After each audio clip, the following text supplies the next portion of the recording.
Assalamualaikum warahmatullahi wabarakatuh. Perkenalkan, nama saya Viva Indah Mubarokah dari program studi Tadris Matematika semester 6 Universitas Islam Jaimul Hasan Linggong.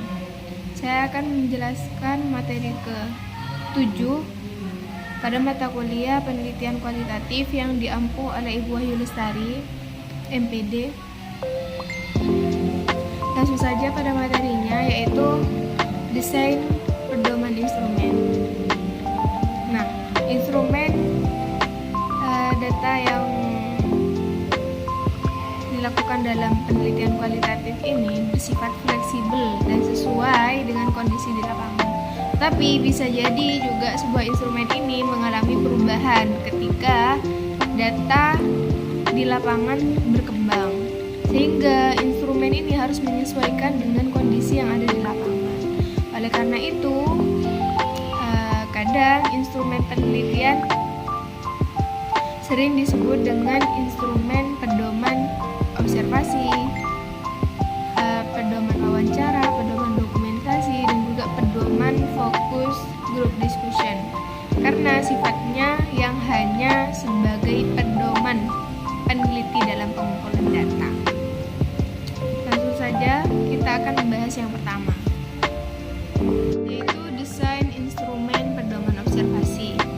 Yang mana observasi ini merupakan kegiatan yang memperhatikan objek penelitian dengan seksama dan juga bertujuan mencatat setiap keadaan yang relevan dengan tujuan penelitian.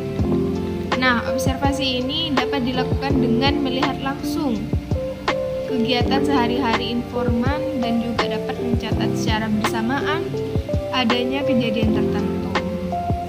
Tapi apabila tidak cermat dalam observasi, dapat menimbulkan perilaku atau sikap yang berbeda dengan perilaku sehari-hari karena merasa diamati.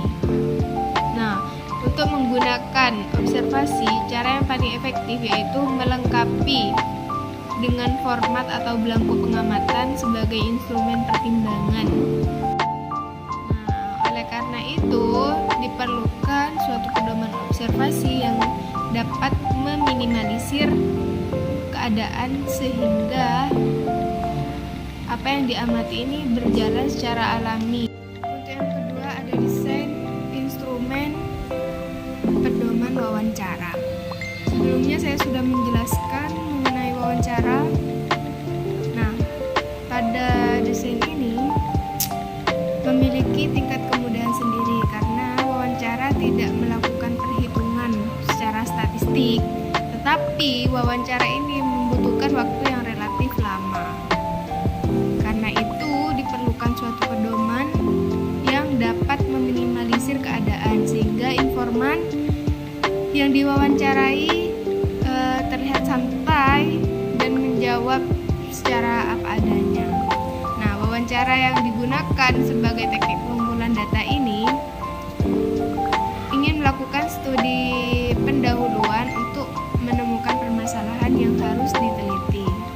Nah, ini ada beberapa anggapan yang dipegang peneliti dalam wawancara. Yang pertama, bahwa subjek adalah orang yang paling tahu tentang dirinya sendiri.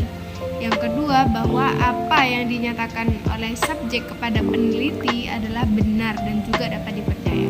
Dan yang terakhir yaitu bahwa interpretasi subjek tentang pertanyaan-pertanyaan yang diajukan peneliti kepada subjek tersebut sama dengan apa yang sudah dimaksud oleh peneliti.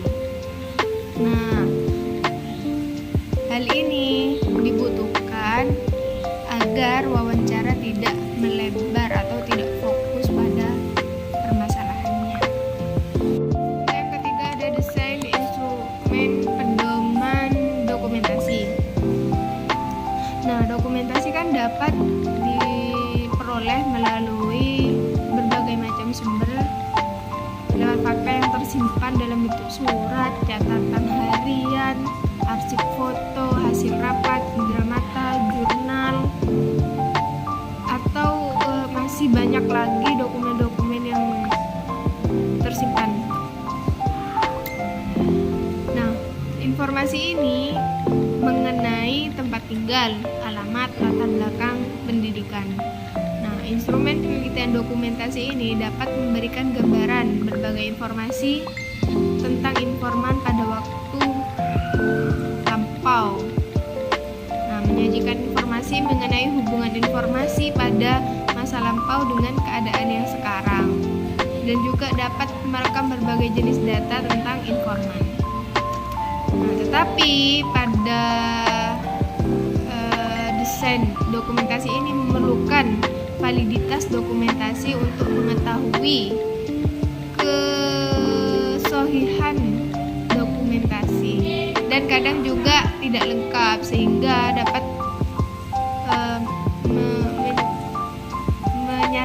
menyesatkanlah pada peneliti. Data yang berupa dokumen ini dapat digunakan untuk menggali informasi yang telah lalu kan, sehingga peneliti ini perlu memiliki kepekaan untuk memaknai semua dokumen tersebut, sehingga tidak hanya barang saja yang tidak bermakna. Nah, hal ini diperlukan suatu pedoman dokumentasi yang dapat meminimalisir yang diperoleh akan valid sesuai kebutuhannya.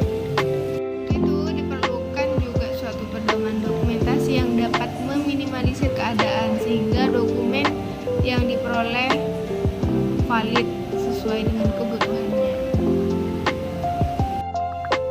Untuk desain yang terakhir yaitu desain instrumen pedoman fokus group discussion atau FGD. FGD ini kan dilakukan secara berkelompok. Nah, di sini harus ada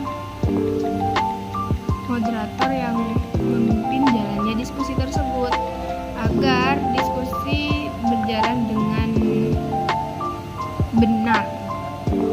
Nah, untuk memperoleh informasi yang jelas dan akurat dari jawaban-jawaban yang diberikan oleh berbagai orang, yang mana anggota dalam kelompok ini antara 8 sampai 12 orang. Ini diperlukan persiapan dan juga desain rancangan jumlah pesertanya, yang mana hasilnya ini sesuai dengan tujuan serta permasalahan yang telah disepakati bersama. Nah, persiapannya ini ada berbagai bagian. Yang pertama ada membentuk tim, yang mana tim ini terdiri dari moderator dan fasilitator. Yang kedua, memilih dan mengatur tempat dengan posisi duduk peserta ini harus setengah atau 3/4 lingkaran, dengan posisi moderator ini sebagai fokus utamanya. Yang ketiga yaitu menyiapkan logistik berbagai keperluan teknis yang diperlukan sebelum, selama, dan juga setelah FGD dilakukan.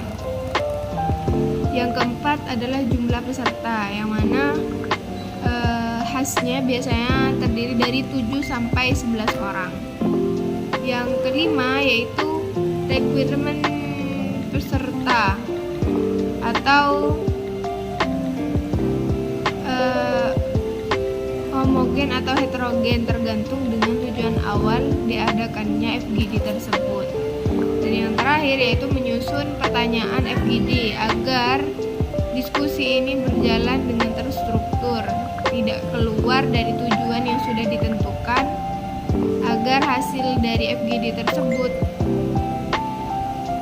benar dan dapat mempresentasikan alasan, motivasi, tujuan, dan yang lain sebagainya itu yang berhubungan dengan topik atau pembahasan yang didiskusikan. Mungkin hanya ini yang bisa saya jelaskan tentang desain pedoman instrumen.